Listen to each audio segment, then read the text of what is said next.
Kita berdoa. Segala puji syukur kami panjatkan kepadamu ya Tuhan, atas berkat-Mu pada hari ini. Engkau telah membangunkan kami di pagi yang cerah ini dengan keadaan sehat. Sebelum kami Tuhan melakukan aktivitas kami ingin mendengarkan firman-Mu. Buka hati dan pikiran kami, supaya kami bisa melakukannya di dalam kehidupan kami. Dalam Kristus Yesus kami berdoa dan mengucap syukur. Amin.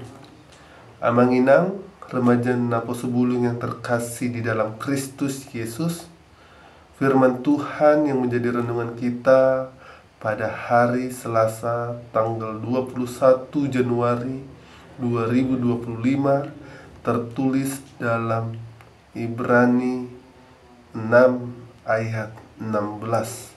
Demikianlah bunyinya.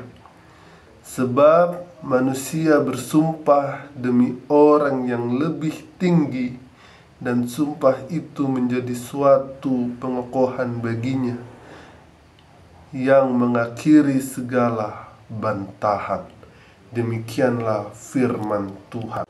Amang-inang, remaja Napo Sebulung yang terkasih di dalam Kristus Yesus, jika kita perhatikan renungan kita yang tertulis dalam Ibrani 6 ayat 16, ini merupakan nasihat Paulus terhadap jemaat Tuhan yang ada di Ibrani, supaya mereka mengingat janji untuk setia mengikut Kristus. Kenapa Paulus menasihatkan mereka, mengingatkan mereka untuk mengingat janjinya untuk setia terhadap Kristus? Jika kita baca keseluruhan kitab Ibrani, di sini dijelaskan bahwasannya jemaat Tuhan yang ada di Ibrani mengalami kegelisahan, mengalami ketakutan, yang dimana mereka mengikut Kristus. Mereka mengalami ketertindasan karena mereka mengikut Kristus. Mereka mengalami yang namanya pengucilan atau dikucilkan karena mereka mengikut Kristus. Bahkan mereka diasingkan karena mereka mengikut Kristus. Inilah yang membuat jemaat Tuhan yang ada di Ibrani merasa takut untuk mengikut Kristus. Buat apa aku mengikut Kristus? Toh juga aku dianiaya.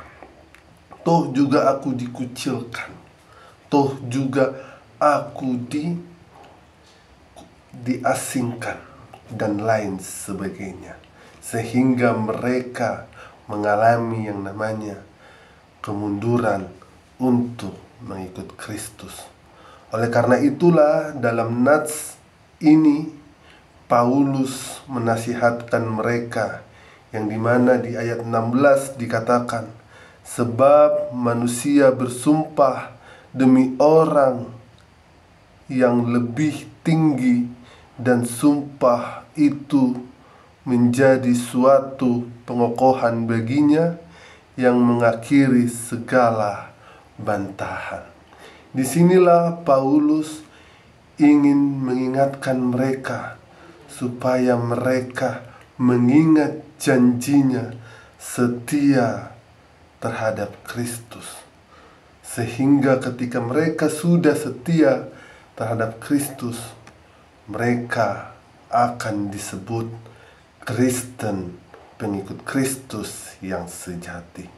Nah, di sini juga Paulus bukan hanya memberikan nasihat, tetapi juga Paulus memberikan yang namanya jaminan bahwasannya setiap orang yang setia terhadap Kristus, mereka akan disertai Tuhan. Tuhan akan menemani mereka dalam melangkah.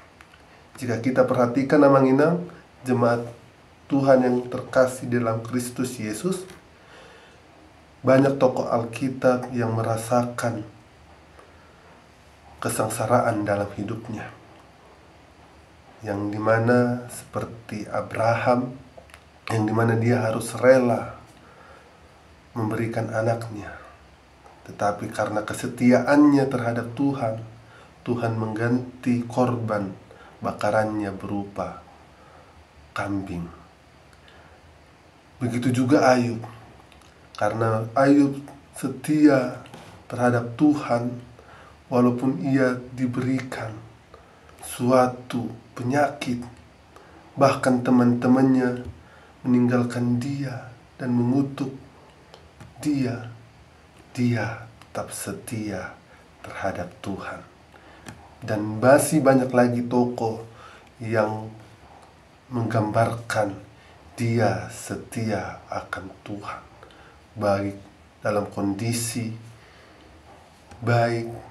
kondisi gelisah maupun senang, dia tetap mengikut Kristus. Amang-inang, remaja Napo Sebulung yang terkasih dalam Kristus Yesus, apa yang dapat kita pelajari dalam nats ini? Dalam nats ini ingin mengingatkan kita supaya kita berkomitmen dalam janji kita untuk setia terhadap Tuhan.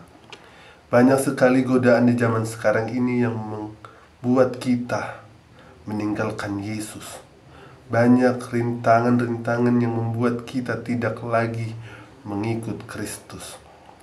Tetapi dalam nats ini telah mengingatkan kita bahwasannya kita harus setia terhadap Kristus, karena Kristus selalu menyertai kita, baik suka maupun duka, asal kita setia terhadap Tuhan. Oleh karena itulah, Amang-inang, mari meminta kekuatan bagi Tuhan untuk kita bisa menjadi orang-orang yang setia terhadap Tuhan dan bisa disebut Kristen yang sejati. Tuhan memberkati kita. Amin. Kasih karunia dari Tuhan Yesus Kristus serta kasih setia Allah Bapa dan persekutuan Roh Kudus memberkati dan menyertai kamu sekalian hari ini, esok, dan sampai selama-lamanya. Amin.